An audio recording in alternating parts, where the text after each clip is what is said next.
Here we go. Smile. You're Stop. on candid camera. Okay. So we'll do this 2 parts because one will be different than the other. Brittany, how long have you attended Grace Community Church? I've attended for 4 years currently, about 4 years, and then around the year 2000-ish, I attended for about 7 years. So. Okay. And what about Mine you? would be for 4 years. 4 years. Okay, in the last 4 years that you've come back to Grace Community Church, what brought you here? Well, I felt like the Lord was just calling us back, or calling me back home here. And in my brief several years away from Grace, I felt like I could never find a church home. When I moved, I was living in the city. In different places I lived, I kept trying different churches, and nothing ever just felt right. That this is home, and once you've experienced the presence of the Lord the way you have at Grace, nothing else touches that. So. Good answer. And mine would be the presence of God that I remember from coming here with my grandma when I was a kid. That's right. I remember that. And your grandma would be so proud. Oh, I know it. She'd be excited. She would be so proud. That is amazing. So in his message that he's getting ready to preach, the Are You Ready with the 3 R's, the first one, Pastor Terry says we should regard the past. And what does that mean to you? What should we No, hold you go dear? ahead first. Oh, jeez. Okay. Where's my? You're gonna be clipping this up, so it's Yeah, okay it's if I'm fine. totally blob here. You're fine. So, I swear I wrote this one out. I think that regarding the past is just using the past as a stepping stone, learning from the past, and being appreciative of the things that we have experienced, and thankful for those people who came before us and paved the way to get us to where we are now, but knowing that there's so much more in store and God has so much more for us. Awesome. What about you, Will Austin? you say the question again? Yes. So when Pastor Terry says we should regard the past, what does that mean to you? What should we hold dear about the past or hold in high regard? I think the mistakes that we've made, to learn from them, and also go back over our past trials and see how we overcame them, and use that to overcome things that we come to us now. It's true. Amen. See, I'm a terrible interviewer. I keep commenting. Hey, that's why you're going to be cutting and clipping. You should have some bloopers too. This is true. Okay, so when Pastor Terry says that we should rekindle the flame, what does that mean to you? What does that look like to you? How does that happen? First of all, you're asking these questions out of the order that you gave them to me. No, I'm not. I'm going right down the thing. Am I? You might. Maybe you sent me a different one. Maybe I don't know. did. Okay, ask that question again. Rekindle the flame. Okay. Yeah. So, my mind just kind of went to get hungry again. Do whatever we can to reignite the passion and the fire that maybe we once had if we're not where we used to be. Pray harder, read the word more, show up, be faithful in the little things, and just want to love the Lord with all your heart. Do whatever you can to make that happen. What does that mean to you, Austin? To Rekindle the fire. flame. Yeah. Just to draw closer to God and seek Him more.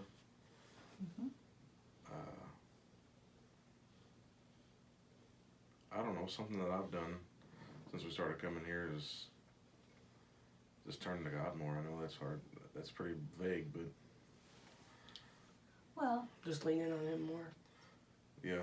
I don't know. I think to rekindle the flame, people need to come to the intercessory prayer thing's fired up. I love it. I love it. For a first timer, it was probably pretty. He was. Pretty Well, overwhelming I for came you. here one day when Brittany was working when we When were we were upstairs, and I was like, "Oh my He was goodness." scared. Yeah. I Not wasn't scared. I wasn't scared. I felt I can see my grandma Eula just floating in the air. I could just feel her in the air because Wow. I had no idea you guys did that. So talk about. I mean, if you think about rekindling the flame in respect to your grandparents, what does that mean to you? Try to form the habits they had in today's world. Because my grandma Eula, I thought she was a weirdo when I was a kid. I didn't know any better because she would pray and be so intimate with God, and I always thought that was really strange. You know, she would pray about everything. We'd go over there for 2 hours, and she'd have prayed 4 or 5 times. Yeah. And I was like, man, she is odd. But now I think about her, and I'm like, man, she could pray 30 times a day. I can pray 3. Yeah. It just gives you an example to follow as those saints that were. You So really grow in to- my mind, I think when you were talking about Grandma Eula, how awesome it is that I'm going to get emotional. You're picking up the torch Yeah. that she carried. That, Yeah. that your grandparents carried. I'm way short of that, but But you are. I mean, you're getting there, yeah, and you're guiding your family in the right direction. yeah, I'm and doing my you're- best. Yeah, and It's hard. I mean, I fail every day at it, but But God doesn't expect us to be perfect. He just No. wants us to try and a scripture at a time and a prayer at a time and being faithful in the little things. I'm so thankful to be a part of what's going on here, and I'm thankful to have a husband who wants to be here just as much as I do. And so one of the other questions talking about carrying that torch was, you know, what memories do you want your children to have from here when they are grown, if the Lord tarries? Mm-hmm. You know, what do you want them to gain? You go first on this one. I probably want to gain that this is a safe place. And not everybody's perfect, and it's okay to go to church and stand for what you believe in. And it's okay to pray 30 times Oh, a yeah. day. Mm-hmm. Well, I think, you know, in regards to, you know, I you being little and Yeah. thinking it was weird. That's what I think the culture shock is like when somebody starts speaking in tongues in church and you see the kids that are 8, 9, and 10, and they're like, oh my gosh, you know, what is that? That's a good memory for me because now I understand it, and I'm like, man, that was awesome. Now it all makes sense. Cora last night, when one of the messages were being given, Cora was like an alert little puppy. Her little ears perked, and she was just looking I and think it was searching. Carmen's sister. Uh-huh. Yeah. Uh-huh. And she's already got kind of a I need help voice, kind of like I don't know. But Cora thought she was hurt, and she was like staring at her like, oh. She was Sure. real worried. But the thing about it is, if your kids are raised in it, Absolutely. then it's not odd or weird to Yeah. them. You know, it's like, this is how we Yeah. are. This is how we live. I know I hate it when somebody says, for example, Zach Shepard, one of his welding buddies from Pennsylvania came down here. He was struggling with drug addiction and all kinds of stuff, and basically told him to come down for a week and try something clean, just be around good people. And he's like, yeah, I don't care to go to church as long as they're not talking in tongues. I was like, man, I wish I had the time to explain this to you and help you understand. They ended up coming here and really liked it. But, That's the power. oh no. No. That's where you absolutely. tap into the power. Wow. Yeah. Well, you always know there's something more until you are able to experience that. There's nothing like it. So here's my memories that I Yes. want for my kids real quick. Yes. I want my kids to grow up being a part of a church body, knowing that they're valuable, they're wanted, and they're an asset to the church. We need the kids, and the kids need the church. And I want the kids to be a part of a kids ministry program that disciples them from day one. I want them to start here, start life here, and finish here. I want them to begin in the nursery and go grow gray in the church pews. desire that.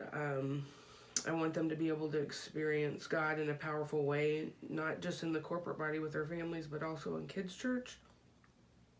And I want kids to be able to grow and experience God in special ways through VBS and kids' crusades and Christmas programs and family events. I think, like, as a child, the things I remember are going to church camp. And even though I wasn't raised in church consistently, I went to Pentecostal church camp at my grandma's church, and that's where I started to find out how powerful God really was. But I don't want it just to be experiences for kids. I want that just to be their normal. I want them just to grow up in God's power and presence, and it not just to be something that they once did or was around, kind of thing. That's so true, so true. But it takes a culture of commitment that I don't see a lot of anymore. You know, when I was a kid growing up, there was such commitment to the church. Faithfulness, and I don't know what it is about the culture today, the busyness of life, I don't know what it is, but the commitment is not here. Yeah. I feel like, and just in my years here, there's so many people who have come and gone who know they need to be here and should be here, and there's no question to me. I think about families who I would love to see their faces back in the pews at Grace.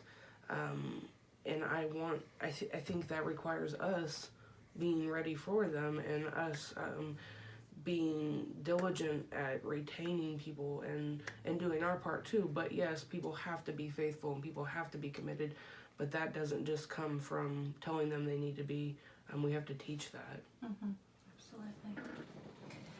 So when Pastor Terry, the last R, says that we should recapture the vision,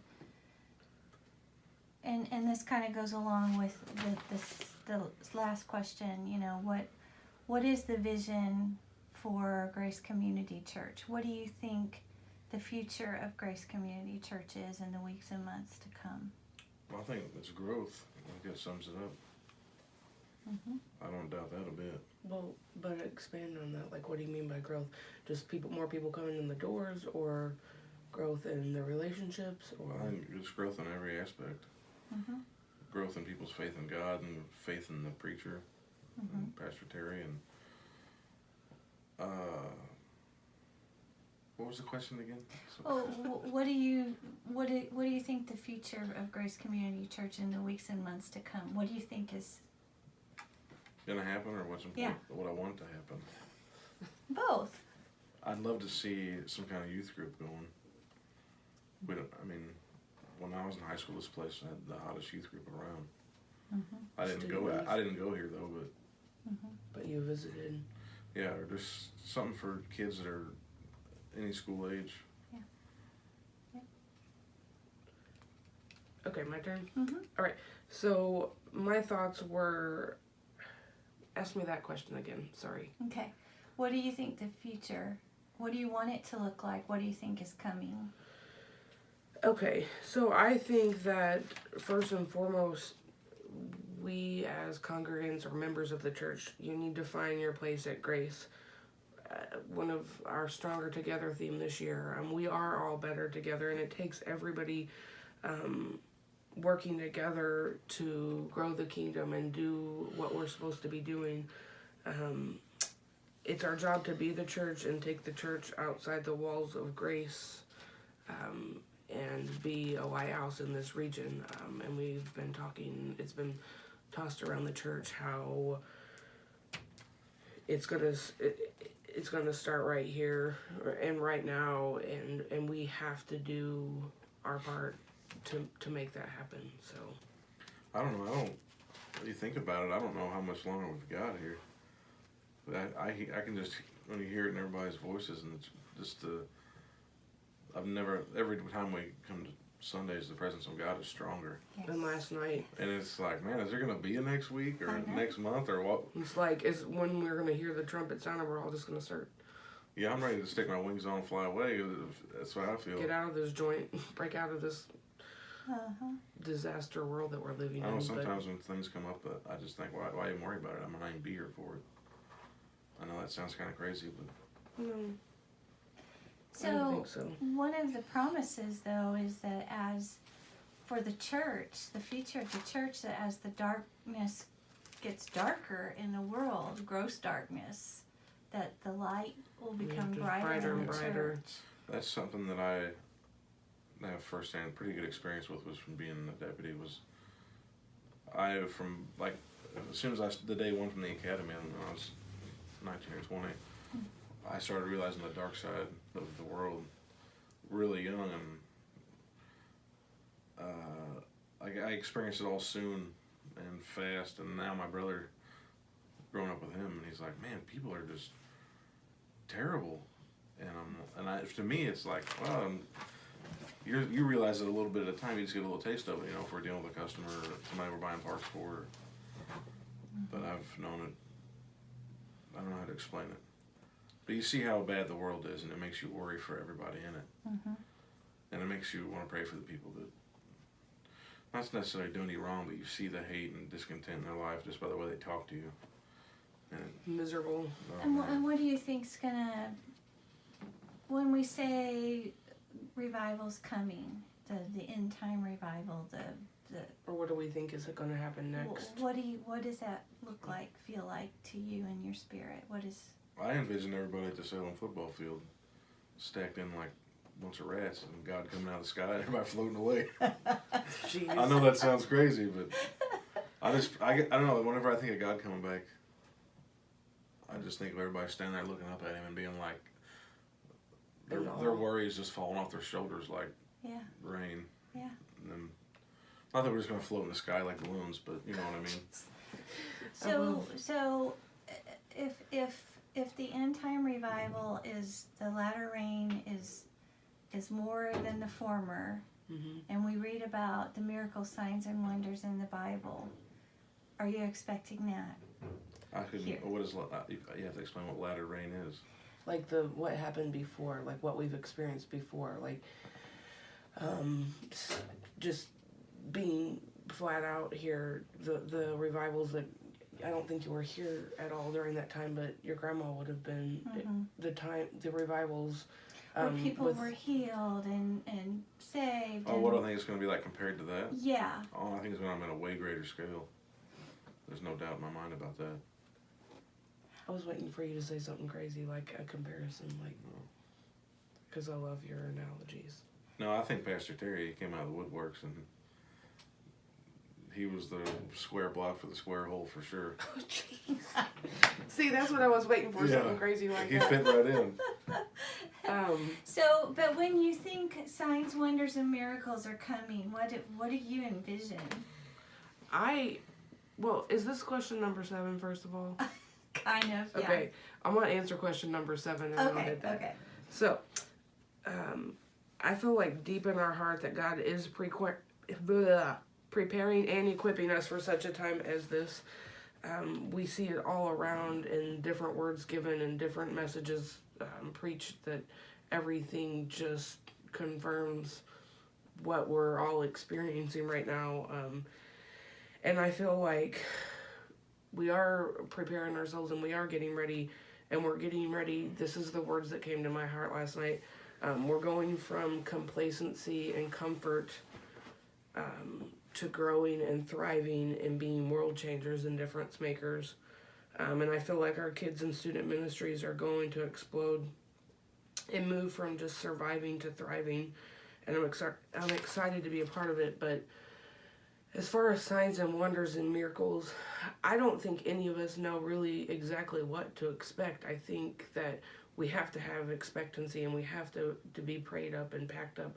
But I don't think it's going to be short of somebody getting up out of their wheelchair and not, immediately being able to walk again, or somebody's vision being returned, or somebody laying down an addiction that they've had for 20 years and walking away from that. I think that I don't think our minds can even fathom what is to come in reference to that. I think it's just going to be I think we're all just going to be in so much awe that we don't even know how to. Words aren't going to even come close to explaining it. It's hard to put those kind of thoughts even into words. So, what do you think? I can't wait. I can't either. Signs, I'm wonders, excited. and Oh, miracles. come now, please. Yes. Haul us out of here. I'm ready. I know. Feel the same way. Anything else on your heart? I'm going back through my notes real quick, just to make sure. No, not for the video, but somebody was talking on Facebook. I think it was Brittany Robbins about a cookbook, an old Grace cookbook. You can turn this You're off the now. second one that has asked about a cookbook. Turn And this she- off.